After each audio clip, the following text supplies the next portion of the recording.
Hi everyone, welcome back to Tamara Talks Tarot. I hope everyone is doing wonderfully well. Let's see, I'm going to do another timeless reading for the collective. And I'm finally, for this particular type of video, I'm finally using my Celestial Unicorn Tarot. One of my more recent decks. It's very easy to shuffle Llewellyn cardstock. Okay. So let's see. Oh my gosh, right away. So obviously these cards want to talk, and this reading is off to a fast start. So Seven of Swords, okay. This could involve some form of deceit, underhanded, sneaky behavior. Someone behind the scenes is not exactly on the up and up. They are hiding something. They are being deceptive. This could also mean strategizing. And I think I also associate this particular card with like scholarly and basically just fine-tuning your study skills and your strategy plans and how you're going to successfully accomplish what you have set out before you. The other card to come out is also another swords card, and it's the King of Swords. So this is the type of energy that detaches from emotion. It's a very logical energy. Think of like a court judge. So very much non-biased and very much objective. Okay, likes to have all the facts, likes that scientific evidence proof. Okay, needs to be able to rely on their senses in order to know something is real. Okay, so two swords cards so far. So that's very much about the mind, right? Communications and strategizing and mental taxation or mental clarity. It's how your mind is going to cope through situations and how it's going to affect the rest of you, right? Because we're all interconnected, mind, body, and soul. So let's see, what is this all about, please, for the collective? Seven of Swords and King of Swords. Seven of Swords and King of Swords. Wow. The Ace of Cups, I absolutely adore this card. This image is stunning. The Ace of Cups, a gift of love. Okay, a beautiful new spiritual beginning. There is something so powerful and transcendent about spirit, right? It's something that is to perceive. You can't really put it into words so much. It's just a belief, something you feel connected to or connected with.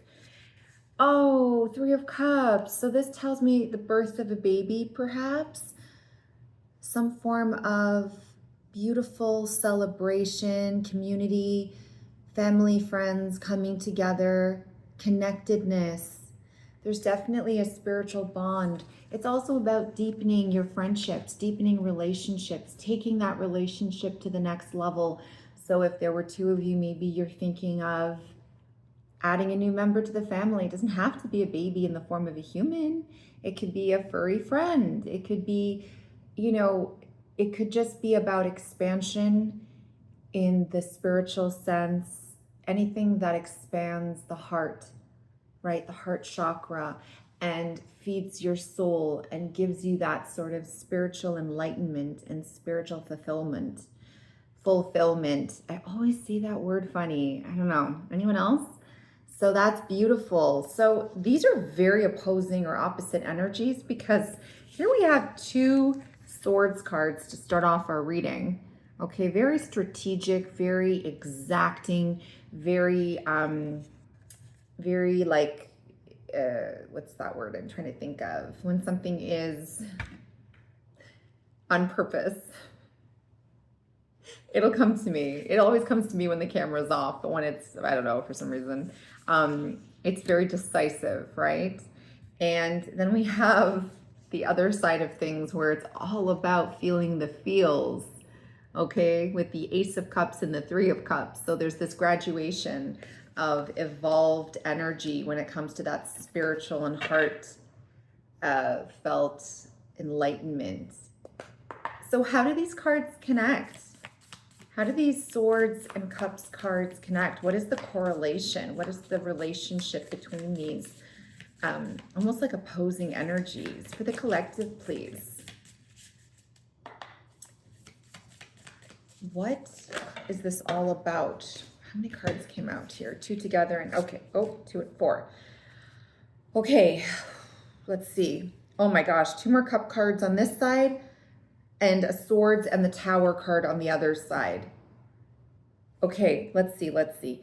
Eight of Cups, walking away from something that is no longer emotionally sustaining or emotionally fulfilling you. My goodness. This is about feeling those feelings. The unicorn is treading in water. Okay, it comes up only so high. So they're not being overwhelmed by emotion, but at the same time, and they're not drowning in their emotions, but they are feeling enough so to walk away. Even though they've set up what they have that they've left behind, there is still a missing piece of the puzzle. So off they go on their spiritual quest or journey towards their higher calling or their true calling. And, you know, when you get to the 8, that's emotional maturity, right? So you know somewhat of how to not manipulate your emotions. That's not the right word because that has sort of like a negative connotation, but like you know how to move with or move through your emotions, and you can decide for yourself if this is enough or it's not. And it's not, from what I'm seeing here. The 4 is discontent, it's boredom, it's detachment, it's stalemate, it's too stagnant. It's, you know, this unicorn basically doesn't realize they have so much, but it may not be enough. It may not be what they need or want in order to feel that fulfillment. This is hilarious. Maybe only to me, but this is ridiculous. Fulfillment. Okay, this is going to be the name of the video. Finding fulfillment. Okay. So yes. So the 4 of Cups and the 8, this is about leaving behind and moving on and going on a spiritual journey. You're trying to find yourself. I feel like this could be like other people in your life appear to have things together and look picture perfect, or appear, and I'm going to say appear being the focus here, appear a certain way, but what's going on beneath the surface, right? Like there's obviously always more to it than meets the eye. The Queen of Swords, again, more objectivity.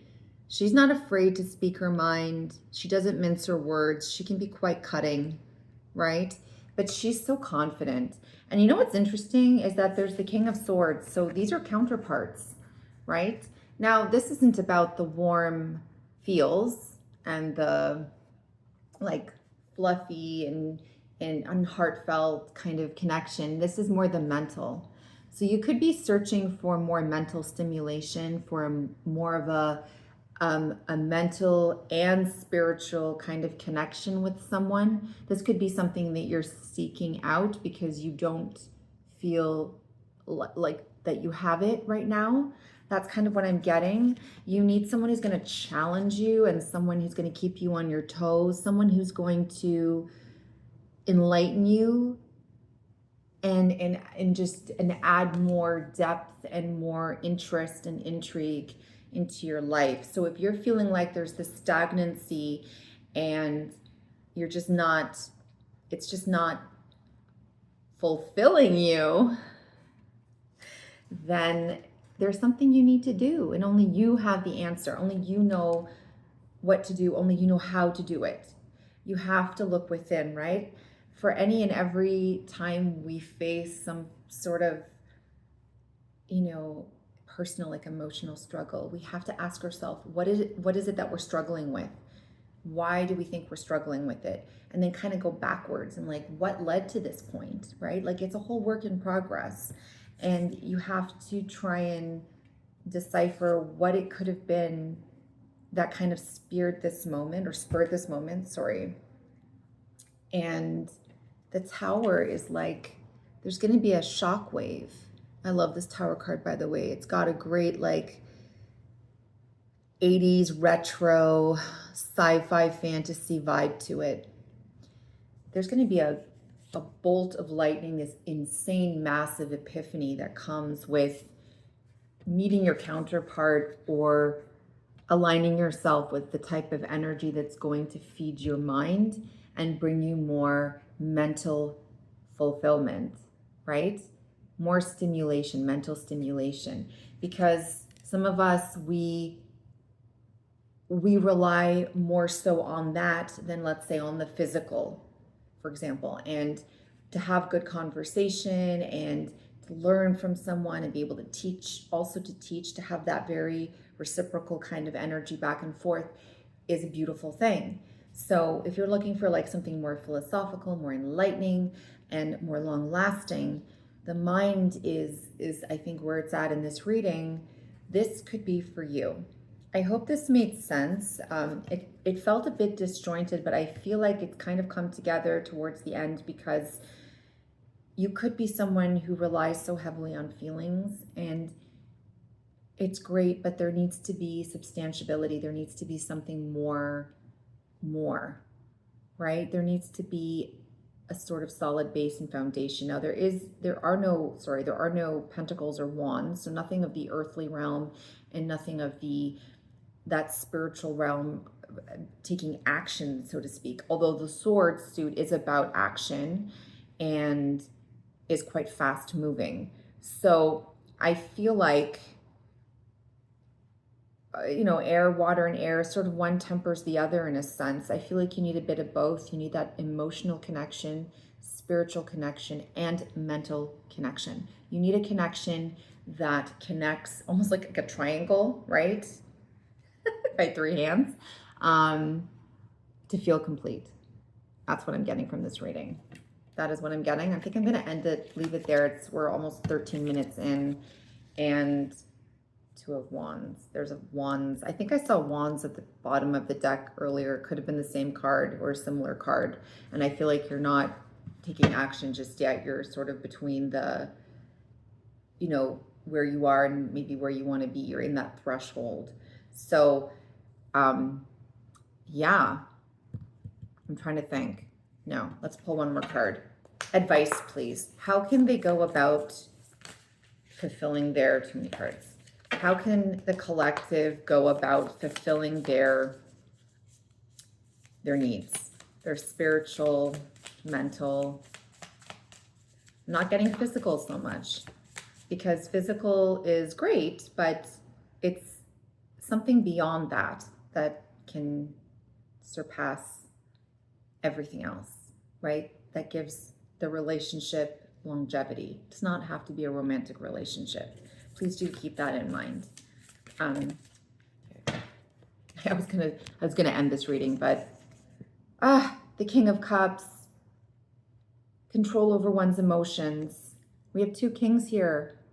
We have two professionals, two masters is what I'm trying to say. Masters of their suit. They know how to master their thoughts. They know how to master their feelings. This is somebody who is going to bring stability in both mind and matter, like emotions. Right now, you are going through, I'm hearing hanging out to dry, but you need to gain new perspective. So sometimes with the Four of Cups, we don't realize what we have until we lose it, or we're not looking in the right places, or we're not noticing what we have right under our nose. We're so discontent and so deep in that feeling that we're not looking outside of ourselves And that can sometimes keep us blinded from what we already have. Now, with that said, it may still not be enough, right? Only you can be the judge of that for yourself. But this is about, I love this Hanged Unicorn, by the way. Stunning card. Highly recommend this deck, by the way. Llewellyn's Celestial Unicorn Tarot. I'm not promoting or anything, or asked to do anything like that. It's just a personal opinion. Yeah, getting a new perspective. But you're thinking. You're not like just idly hanging there and not engaging in your own thoughts, right? You are thinking. There's going to be this massive epiphany, this incredible amount of enlightenment I'm getting from the Tower card. The King of Pentacles. This relationship of marrying the two, the emotional, spiritual, and mental depth, is going to bring this very strong sense of stability. I know I'd asked like how to get you there. I feel like it's just about embracing all those different aspects of yourself and really taking out the time to think about what matters most, what's most important, and not settling for less. So I hope that you gain something from this reading, and please do let me know if any part of it resonates. I always love to hear that. Thanks so much, guys, if you're still here with me watching. It's a very long one, so I'm just going to say I hope everyone has a great day.